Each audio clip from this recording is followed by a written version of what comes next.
Ex-Convicts, what is the worst thing you have ever seen a guard do while in prison?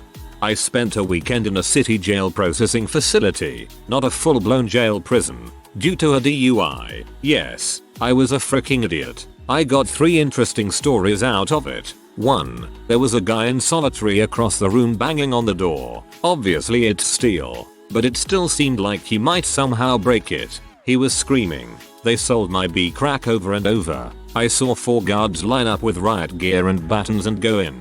I just heard blows landing, and I saw clothes flying out of the cell. They marched that man out of the cell and he looked like that scene in Con Air where they bag and gag them. I was a little more nervous after that. 2. When in the drunk tank with 15 or 20 other dudes, one dude was sitting on the back of the toilet, that is, where the tank in theory would be, with his feet on the seat. Another guy came up and said he needed to use it. He said go ahead, and just spread his legs. We were all a little taken back. 3. I spent the entire night talking and getting to know 2 different guys. They both seemed very nice, like they were picked up for something stupid. We get in front of the judge and it turns out he had beaten someone within an inch of their life earlier that night. Just goes to show you, you never can tell. On another note, I expected it would be incredibly locked down. However, all the cell doors were open and while you're expected to stay in your cell, in theory you could have wandered all around that area. Kind of surprised me. 2. Is a power move. Once saw a CO stomp the back of an inmate's head and watched the heel of his boot literally scalp the guy. Huge chunk of head meat and hair stuck to a black boot still sits fresh in my memory, yet it was 6 years ago. Same guard was smuggling in spice and H. The inmate probably owed a debt is my speculation. Jesus Christ man, how do you even do that crap?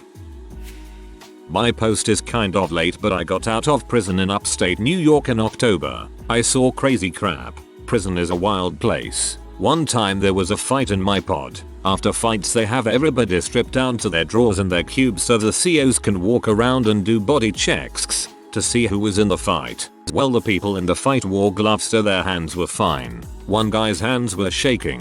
They asked him why. He said he was cold. They said bulls and took him to the day room. We hear him getting beat for a solid 5 minutes, then a van came and picked him up. The next day I heard from somebody in my vocational class they took the guy the COs beat to another pod and 5 minutes after he got there claimed there was a fight and did the strip search again, then beat him in the same manner and brought him to the box this time. Another thing I saw happen was in the yard. Somebody was smoking K2 and passed out. Well, while he was on the ground the COs started kicking him and they had to take him to the hospital. Prison is a crazy place. Highly recommend not going. Cheers for the recommendation. I had a friend whose brother was a prison guard. He had some stories, but the only one I remember was a time when there was a prisoner in solitary for a while who had become very attached to a praying mantis that had somehow made its way into his cell. The mantis lived with him for quite some time and he loved it like it was his friend. One day a prison guard who wasn't aware of the mantis being important to this prisoner stepped into the cell, saw the mantis, and promptly slammed his hand down on it to kill it. The prisoner was, understandably, devastated. This is so sad. Ex-convict here. There's a long list of fricked up crap that I've seen, and it's hard to really say which was the worst. Rape and assault is obviously the worst out the gate, but there's a lot of close seconds because of how long the fricked up things would last. Forced semi-starvation is one. Being in lockdown in our cells for weeks or months at a time without being allowed into the commons meant we basically lived as if in solitary confinement. Usually got put on lockdown because someone fricked it up for everyone. But sometimes it was an unwarranted lockdown. It came with a whole host of issues, but lack of food was common. Meals were passed through the doors on trays during lockdown, accidentally forgetting 3/4 of the meal portions on specific trays, or forgetting certain cells trays completely would mean that an inmate would get just enough food to survive, but would be slowly starved. It was usually just a specific CO who had a grudge against a specific inmate, versus a collaborative effort. But knowing that you're going to not get at least 2 of your meals for the day and having no alternative way to get out of your cell to procure food for weeks at a time was awful. There was also something we call tile therapy. It was when a CO would decide that you needed an attitude adjustment and would do a takedown, tackle, to restrain you, to take you to solitary or your cell instead of simply cuffing or even verbally escorting you. If an inmate fully warranted it, it was not referred to as tile therapy. Tile therapy specifically referred to the hyper-aggressive, completely unnecessary, and violent nature of the takedown in proportion to the offense that determined the need for a takedown. It usually involved smashing the inmate's face into the tile during the initial tackle to stun and subdue them, but would also include a variety of battery and such. For example, a CO once broke an inmate's jaw from slamming his head into the tile floor so hard during one such takedown. I don't even remember what the dude supposedly did because it was something so minor, like not having his uniform shirt tucked in, and there was just so much coercion and manipulation and crap in general. COs had the power to make your life a living heck if they so desired, and they had a plethora of creative ways to punish you on the books and off. I served 8 years, so I have a lot of stories. I'm a CO, and one of the worst things I ever saw was an officer kidney punch a handcuffed inmate. Naturally, I reported it. That officer is now a deputy warden. Specifically, my deputy warden. True story. Sucks good people like you can't get that position, instead some animal does. I worked at a max facility and I was super respectful. No need not to be ever, and the men there were always super respectful back. It's frustrating that other officers didn't realize this and administration didn't realize that the same officers who kept having issues were having issues because they were starting it. I really enjoyed my job. I was super strict because I have a fear of getting in trouble. I communicated well and seriously never had issues. My favorite memory was I was working straight 16-17 hours shifts for 27 days in a row before I was scheduled for a major surgery. The inmates knew because it was a small prison and no one keeps their mouth shut, lol. But I was sitting in the guard box on the yard and I looked at my watch and it was 1700 and blinked and it was 1800 and an inmate is tapping on the window, letting me know second shift was on so I wouldn't get in trouble. I obviously didn't mean to fall asleep. I was just exhausted. It was just a super nice thing to do. Turns out that if you respect someone, they might just respect themselves. Thank you for being a good person. We should rehabilitate people, not endlessly punish them. Thank God I never had to go to county, but did spend a day night in the bookings in NYC, Queens specifically. I got busted cause I was in a vehicle with someone doing drugs. They were hitting a pipe and the Tactical Narcotics Task Force, TNT, was parked right across from us. Dude threw his pipe at my feet as the D's were running up to the car. He wouldn't claim it as his, so they charged everybody in the van. There was 3 of us, handcuffed in the back of a white panel van with no windows and a little seat. No way to stop yourself from falling over when they hit the gas cause everything is slick plastic. We were the first ones arrested. They drove around doing busts for 3-4 hours until the van was full. Crack dealer, dope addicts, etc. The crack dealer had swallowed his pieces of crack thinking that would save him. He still got arrested. After an hour he's not looking so hot. Sweaty, huge pupils shaking. His bags busted open after he swallowed them. We end up getting the D's attention and they finally take him to the hospital. From there we go to the precinct for like 4-6 hours. Chill in a cell, nothing special. Next was Queens bookings. First cell there was like at least 75 people. They take all your info and blah blah. There's a dude in the cell talking wild loud. I got shot 10 times in 1989. I can't control my bowels. I need help going to the bathroom. CO I need help. Nah dog, no help coming. They just walk right by. Now he's getting agitated. I'm finna crap myself, he says. Everybody's going wild now. 75 dudes like, CO you'll better take him to the hospital or the nurse or do something. 2 minutes later we all smell it. Ole boy, crap all over. Now everybody really going off, lol. Dude sees a CO coming and scoops up a turd and hurls it at him as he's walking by LMAO. I've never seen the gates open so fast and so many COs rush in and uke somebody up, holy frick. The rest of the night was uneventful. Got a quick halal bologna and mustard and fruit punch and slept on the floor till I saw a judge. Got out the next day roared. Wife's brother was in Rikers in the 1980s. He said the guards mostly ran much the same as prisoners, in gangs with each other. They intimidated and ostracized and threatened violence to other guards who didn't join in or didn't approve with what they were doing. So there wasn't much of a good cop or bad cop dichotomy so much as there was a bad cop and a silent cop dichotomy. This involved working with prison gangs to organize beatdowns, rapes, and murders within the prison. They also were the ones to run the drugs into the prison. From what I understand, it was just corrupt and awful to the bone in every way imaginable. Anyways, while rape was everywhere in the prison, actual homosexuality was looked down upon and guards generally brutalized homosexuals. In one instance they had a drag queen. They stuck a baton up their butt and beat him on a pretty consistent basis, and would have other prisoners come in and rape him in his cell while they held him down. Guy ended up having HIV, and it spread to a bunch of guys who raped him. In response to this, the guards asked a gang to find the drag queen and murder him outside of the prison. They tried, except the drag queen ended up killing one of the people who tried to murder him, and he ended up back in prison for that, where he was tortured again and then finally killed. Now, he went back to prison in 2011 to 2014. He said it was radically different. Still awful, but much less chaotic and violent than it was in the 1980s. New York City in general is a lot less scary and violent than it was in the 70s and 80s. A friend who did time in a federal prison told me that the intimidation by the guards is far worse than that by other inmates.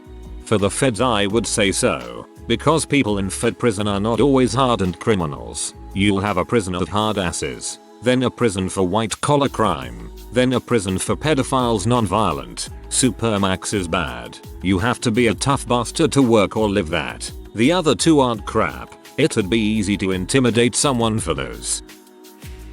I watched a guard wink and turn his back before I was multiple raped whilst in juvenile detention. Bastard made jokes for a week about my sore butt 48 years ago. That's the worst thing I've ever read on Reddit. One of my favorite things to do was toss cells looking for contraband. It was like a treasure hunt to me. I always was very respectful with inmates' stuff. It could be what most would perceive as nothing, but I respected the inmates' belongings as I would want someone to with mine. If they had a clean locker, I would move things and then arrange the on their bed or another already searched area neatly so when they returned to their cell, they could put things back neatly and efficiently. I had prisoners requesting that I do their checking when it came time. I did my job well, and was known for finding a fair amount of contraband. Now I had a co-worker who took what you might call the opposite approach. If he could break, ruin or destroy property, he did with glee. He'd open food packages, accidentally spill, throw out photos or anything of the sort. I watched him throw an inmate's legal folder in the toilet and in a separate incident, tear up photos of an inmate's kids. He was in butthole. I reported him naturally, but was basically told that I should appreciate his tenacity. I only lasted 6 months in that environment and was glad to switch roles to being the GED teacher, which was way better. I never understood why exactly the inmates weren't allowed pictures of their family. It always sucked finding photos while booking them in and having to put them in their folder to be given back at release whenever that would be. However, I did find one guy yanking it to a picture of what I assume was their much older wife. Definitely not their mother. Number. Surely not. I won't say where and when, but when I arrived, the staff opened 2 cell doors to an empty day room floor. My cellmate, not having much to do except be nosy, stared out the window. It happened quickly, but he immediately recognized what was going on and matador crap, here we go again. I went to look. From one door appeared a one-armed skinhead who walked towards the only other cell open.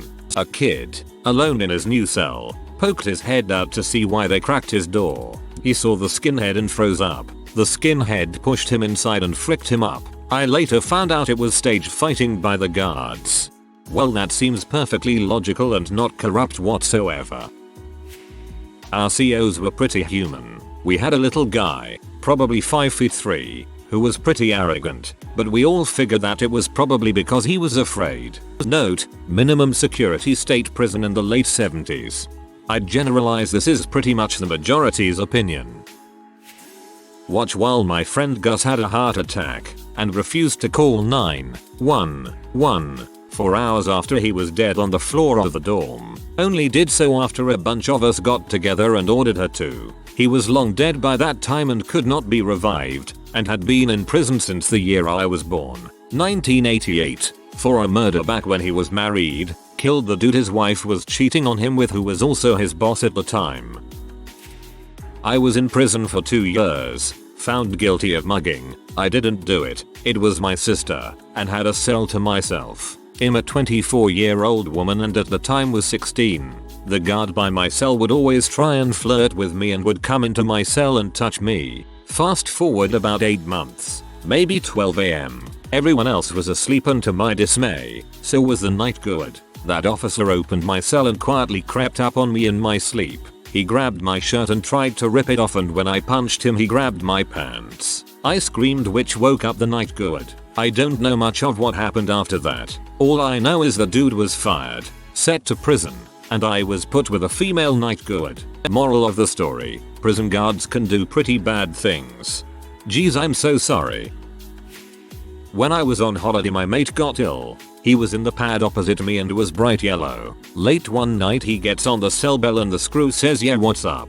Bloke says, "Boss, I feel really weird and I can't breathe properly. I've got pains all over. I think I need a doctor." Screw tells him, "I'll send a note to healthcare in the morning." Bloke was crying, and he was a big tough gypsy mother, and says, "Please boss, you have to get me help. It's bad." Screw tells him to go to sleep. Next morning our wing was not unlocked. Geezer had died of renal failure and sepsis at 6 AM as guard old be bothered with the hassle of calling an ambulance. Same Screw stopped 4 of us attending his service in the chapel too, as we worked in the kitchen and he wouldn't allow us to go. Hope he rots. I was transferred up north, 3 hours from home, and was one of the few southerners in a northern UK prison. On my wing was a guy who quite obviously suffered from mental health. I was told he used to be quite normal but had been in a motorcycle accident which had left him scarred physically and mentally. Officers openly made fun of his unusual behavior and bad hygiene but never really made any effort to help him. He also had epilepsy and as a result used to put a mattress on his floor so if he had a fit in the night, he wouldn't break his neck when he fell off the bed. Now, officers have to carry out a roll check every few hours, but it's fairly common for them to not really check on the prisoners but to just open the observation flap and close it again once they saw the inmate was in fact in the cell. One night, the officer doing roll checks saw him on the floor on the first time round and left him there. There were 2 more roll checks before morning and no one checked he was okay. When morning came I woke up to hear an officer who had just started his shift desperately performing CPR on the poor guy. He was crying. The guy had been dead for hours. His family were permitted to see his cell but not before the officers conveniently cleaned it up so as to give the impression he was living in much better conditions than he actually was. When I confronted the officer cleaning the cell about the illusion they were trying to feed the guy's family, he said it's not for them, it's for the next poor sucker that would have to live with the smell, lol. I still think about that pose. No doubt he probably still goes on living his life happily, but I hope he doesn't. Former CO here. My shift was the best on unit but we had problem officers. One comes to mind thinking back. This particular officer would carry razor blades hidden under his name tag, rubber banded to his vest. When he was bored, he'd drop one in front of a cell on a round, next round kick it under, and the last round would pop the slot and spray the offender, calling for backup claiming there was a suicidal offender attempting to cut himself. Another incident, we had a guy who was being held in the holding cell in the hallway. He was quiet, not sure why he was there in the first place and the hall really kept to himself in general. Mental health patient and I'm assuming he was on the autism spectrum. No issues with any officer across the whole unit. This officer walked by, looked into the cell to make sure he was fine, and popped off and sprayed him with his gas, claiming the offender was trying to hang himself with his too large boxer string. I was on cameras that particular day and watched all of it. Offender was sitting in the cell doing nothing, twiddling his thumbs basically, and the officer was just freaking bored again. I reported it but no investigation happened. This officer and I were not friends. My breaking point was when he turned on me. He sprayed his gas on his hand covered with a glove and speared a thick layer across my face and neck right before I did my round, about to walk into my pod. Needless to say, after I was done with our screaming match, reports to the head warden and our supervisors, he was put on his own probation period and under investigation finally for what he did to me, and being the only officer on shift with 5 times the number of any one of us 30 using our gas on offenders. I don't know what happened to him. I left shortly after because I moved cities. I hope he is gone. Officers like him are the worst people and a disgrace to the criminal justice system. I loved my job and everything a good officer is supposed to stand for, and unfortunately there are so many just like him in every facility across the country. He is probably working in a pet store torturing puppies or something. He seems like an a-hole, and will be an a-hole regardless of what job he is working. Not my story but from someone I know. Jail or prison, I'm not sure which, in the 70s. Every night the guards took the mentally handicapped girl into another room and gang raped her. Every night. And none of the inmates helped her because then you'll be in the room with her. I once saw a man in segregation who was detoxing from alcohol have a seizure in his cell. The COs who responded arrived 6 deep in full riot gear with tasers and electrified riot shields. Shock shields. I watched 6 grown men repeatedly electrocute and assault a man having a seizure for resisting.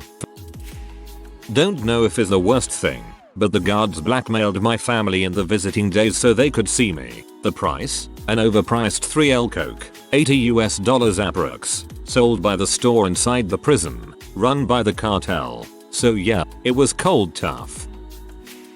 My dad worked at Pelican Bay, a max security prison in California. He worked there since it opened pretty much and retired a few years back, so I've heard a few stories. 1. There was a guard in SHU, secure housing unit, who was hooking up with inmates. She was actually my dad's ex who I met, so that was interesting lol. 2. A prison gang fight broke out in one of the yards with almost every inmate involved. It went on for a long time. There are pretty well recorded video of it, before they have enough PPL to shut it down. One guy got stabbed about 20 times and survived. 3. Lots of crazy stabbings. One guy had his throat slit and also survived. 4. The only excessive force story my dad ever told me about was an inmate gassed one of the officers working SHU. So it's already an inmate in max security who's probably never getting out. Throws pee and crap and anything else he can in a guard's face. The SIRT team comes in to do a cell extraction. It's 6 guys in riot gear lined up behind a dude with a riot shield with the sole purpose of fricking him up.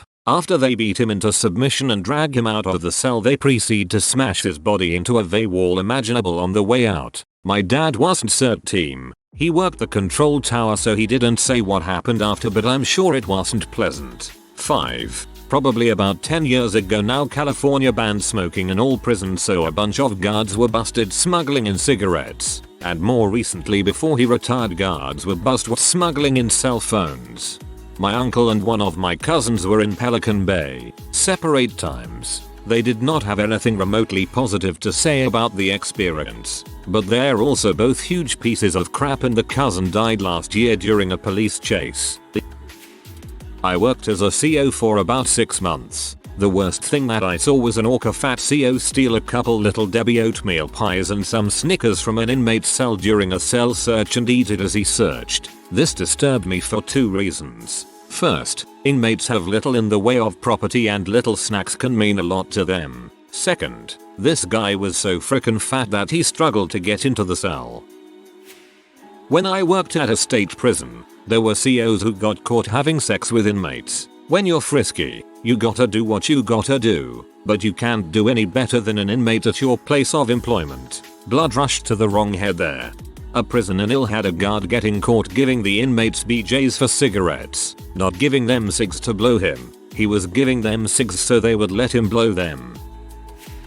Everything from just beating the frick out of inmates, to popping an inmate's cell door open for another inmate to pull a surprise attack. One time this one CO let this riot go on for a hot minute before he called first response. South Carolina prisons are fricked up. I know a girl who was a prison guard, and she said that the male prison guards were awful to her, like wanking in front of her and sticking together to lie about her to the bosses. The prisoners themselves were nice to her because the biggest baddest one, who was a cannibal, looked out for her after she asked him for advice about cooking meat. No joke, the cannibal was a butcher by trade. If you are new to the channel, you can subscribe. I publish new videos every day. Until then, check another video.